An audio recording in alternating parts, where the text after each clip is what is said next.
I can show up for pretty much anyone. I can remember what you need. I'll follow through for you. I'll be thoughtful. I'm an amazing gift giver. When it's me, I don't show up at all. You're doing it all day for someone else. But somewhere along the way, you stopped being someone your brain registered as important. How can I be the most reliable person in someone else's life and be completely unreliable to myself? This is Angry on the Inside. I'm Jess. And I'm Jeannine. We're both certified ADHD coaches, but this podcast isn't coaching. It's not therapy and it's not medical advice. It's real, honest conversations about being women with late diagnosed ADHD and everything that goes along with it. Take what resonates and leave the rest. Today, we're talking about why women with ADHD can be the most reliable person in someone's life and then completely abandon themselves. This one is uncomfortable because from the outside, it doesn't make sense. A lot of things with ADHD don't make sense. But if you're capable, thoughtful, and you care, why does everything fall apart when it comes to you? Because it's not about capability. It's about what your brain recognizes as something that matters right now. And ADHD brains don't prioritize based on importance. But until you hear it out loud, it can be hard to see how that would actually apply to this situation. My prioritization is based on what's immediate, what's visible, and typically what I can tie to another person. There's a consequence. You might disappoint them. There's social pressure, deadline. This matters right now. But when it's you, When it's you, there's no immediate consequence. No one's waiting. There's probably no one calling you out on it. And nothing actually falls apart. Your brain just quietly sidesteps your own needs. This will mess with you because from the outside, it looks like you got your shit together. You are the person to rely on. You remember things, you follow through, you show up when it's you, and you can't do that. It doesn't feel like a pattern. That's just what trips us up so bad. What makes us feel like we've fallen just flat on our face when we haven't. that hurts because it does start to feel like I just matter less. It does feel like that. What's actually happening is your needs aren't being translated into something your brain can act on, which it does make my heart a little bit sad. We very much move ourselves into a secondary space. Many, many times we are an NPC in our own lives. Everybody says we give off main character energy, but um, typically we're trying to be the supporting character. We're trying to lift everyone up because that is what delivers urgency to us and it makes us feel better with our people pleasing. These are these things where we feel like we always have to be giving to someone for them to love us, to want us, to like us, to assign it to our own self-worth. But when it comes to our actual self-worth and our importance to ourselves, it's so funny how secondary we can make ourselves. That really resonated with me, what you just said about always having to be giving something to somebody, right? Like that's your purpose is, I don't know, you're there to help others, to do things for them, to serve them. But you never register as somebody that deserves that same courtesy. I do think too, then you give those vibes out, right? Because, if you're not going to care about yourself or you don't put yourself number one, who is? I also think a lot of us got really good at being the dependable one. That became just part of who we are. That's not random. I mean, if you grew up missing things, forgetting things, being called unreliable, you learn really fast that showing up for others sort of translates to safety. It translates to people loving you and depending on you and wanting you to be around. Your too muchedness becomes just enoughness because you're there and you're rallying for that. It's like, this is how I prove I'm not who you think I am. This is part of how we build our identity. It's very internally driven, but that's how we externally project it out into the world. Yeah.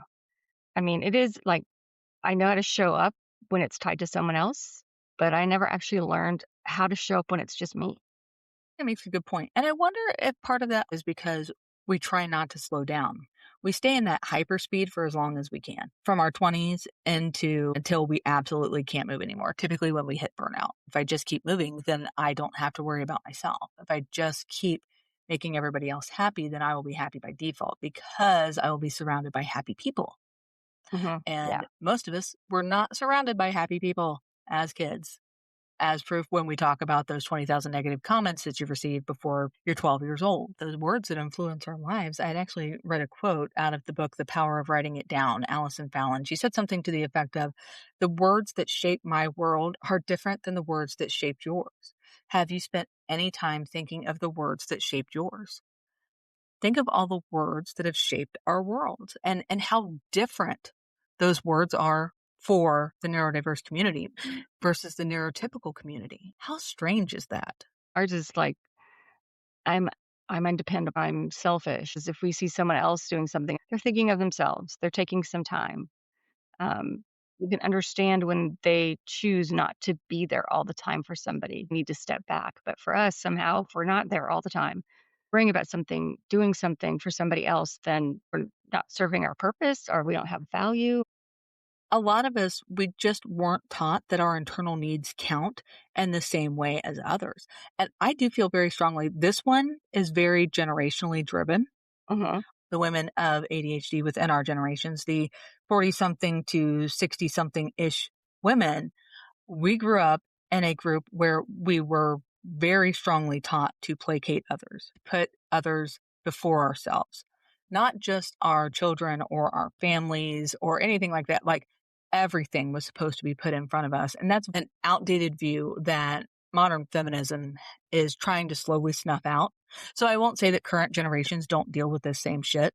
You know what I mean? But I will say that I think we are all trying very hard to sort of eliminate these types of things.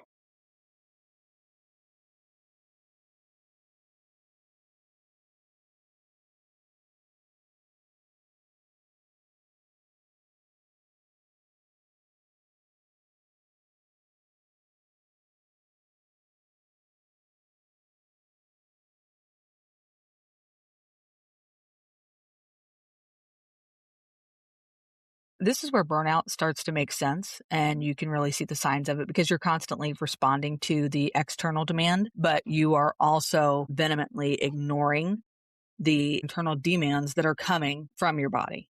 You're running a system where the only input is from other people, which is depressing.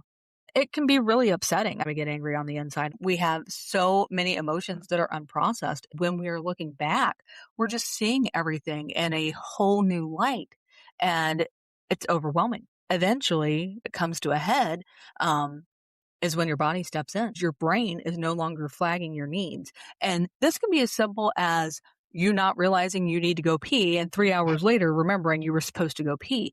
I mean, there are some things that, like on the autistic side, they'll say, oh, well, that's because you're not hearing the signals because there's too many signals.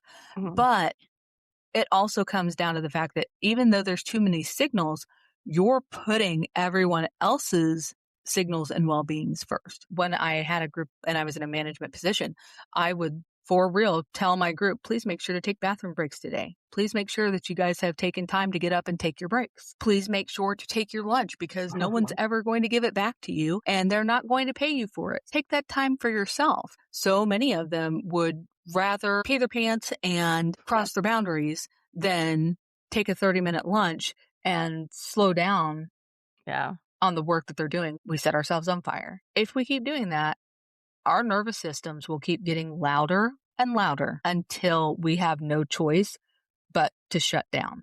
Autistic burnout, ADHD burnout is different in the case that for most, when you reach the precipice, when you're at that height, when it's truly impacted you, for most people at shutdown, it can take upwards of 2 years to recover from that. That's data driven and it's very real. My grandmother on my father's side, she passed away many, many years ago. She was a mother of six, really, impressive woman.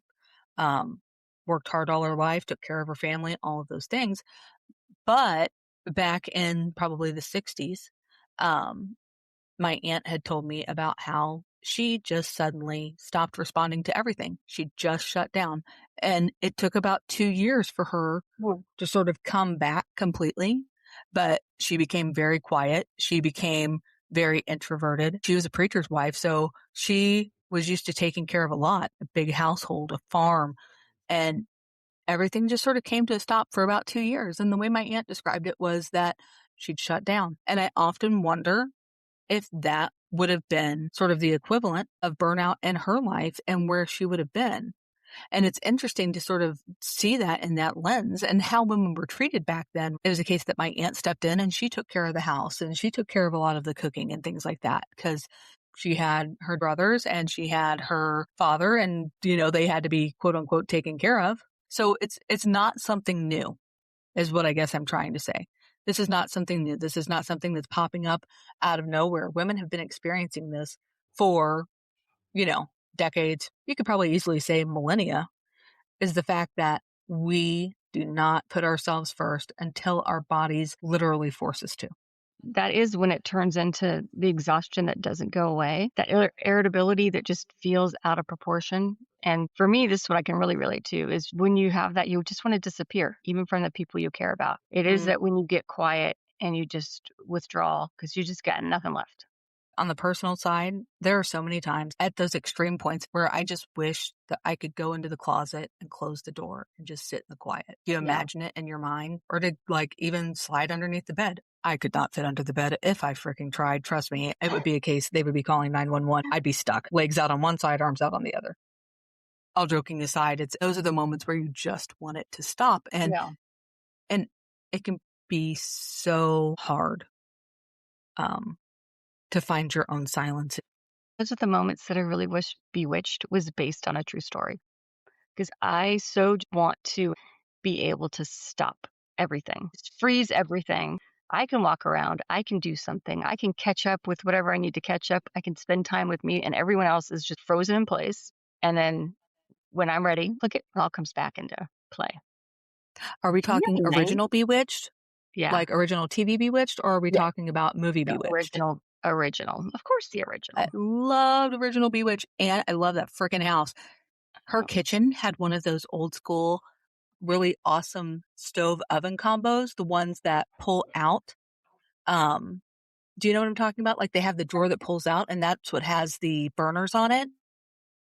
Why the hell don't they make things like that anymore? no. It's like all these things that were so intelligently convenient and they'd stop making them. This is a chapter of the story where we start to wonder what's wrong with us. We have got to get away from. There is nothing wrong, quotations, with us. Being wired different doesn't make you a bad person. It doesn't make you less than in any way, shape, or form. So many of us feel that way. There's such an opportunity on our doorstep to reach out to one another, to let each other know this isn't the case, reaffirm to one another that all of that negativity brought into our lives and that we're kind of thrust upon us, it doesn't have to be our story. We can change it together. We can change it by being with one another and by raising each other up and checking in on one another to make sure that we are giving ourselves grace. We are giving ourselves the attention that we deserve. Oh, the uncomfortable part. Sometimes it just feels easier to show up for other people than for yourself. I'm listening. When it's me, there's no structure, no clear starting point, no immediate reward. There's a lot of emotion that's tied up into it all, which is another reason it just makes it easier to be there for others than to try to be there for yourself. That's a biggie. Taking care of yourself isn't just logistical. Um, it brings up a lot of things that we oftentimes try to avoid. And we might be avoiding that because of sensory issues or because of overwhelm or lack of urgency. I think that's a lot of it. You just start really asking those hard questions of yourself that basically are just a different way of saying, what the fuck is wrong with me? This is very much the moment where your brain can just step away from yourself. You shut it all down, you get left in the middle of the field somewhere in your brain. That big memory palace inside your brain. And it's like you just get dumped off somewhere. And what do you do? What do you do with that? Your brain needs the externalization. The reason you can show up for others is because their needs exist outside of you. We're all looking out into the world just waiting for something to happen, some initiation, something, some spark that will allow us to kind of go forth in the world. The shift here isn't try harder to show up for yourself. That's not realistic. It's never worked and it's never going to work. If anything, it's one of those inset triggers that pisses us all off. Just try harder, pull yourself up by the bootstraps. Let's all come and find these half-assed words of moral support that actually just tear us all down because God knows we need some more of that. For me, it was starting to understand that my brain needs that externalization. Why I can show up for others is because their needs exist outside of my own. They are external, they are outside of me, and I can easily make them a priority. Right. Well, because they're visible, they're defined, and they feel more real. They're immediately tangible. That's an interesting insight and a way to look at it. Other people's needs are these tangible items that like I can put my hands on. And my own needs, since they're internalized, they become intangible. It's so hard to wrap your head around intangible concepts, intangible assets, anything like that. People tend to kind of balk against because it's invisible, just like most of the labor that we do. Yeah. It's not coming out into the open. Now, other people will see it because we are external to them. Even with saying that, when we say that, you could think, well, if this is real, if this is actually how it works, then why isn't someone coming to my rescue? Why isn't someone there doing these things for me? Well, because we hate asking for help. We want to be able to look like Hmm. we can do it ourselves. We want to look like we're perfect, and perfect people don't need help. True, true. Well, all these people that you're giving help to, there's a good chance some of them have ADHD. Yes, there is. We're working really hard to make sure that others don't experience life in the way that we did. But in turn, we haven't figured out that balance. Some people will say there is no balance. There is no you versus them balance. But I truly feel that is incorrect. I do believe that we can find each other. We need to find that internal Pookie that we were talking about last time. Um, that person that we love and we care for and we talk softly to because nobody can be mean to Pookie. Very true. If this show resonated with you, send it to the person who never drops the ball for anyone else, but maybe for themselves. Until next time, remember you're not alone and you're not the only one who's angry on the inside.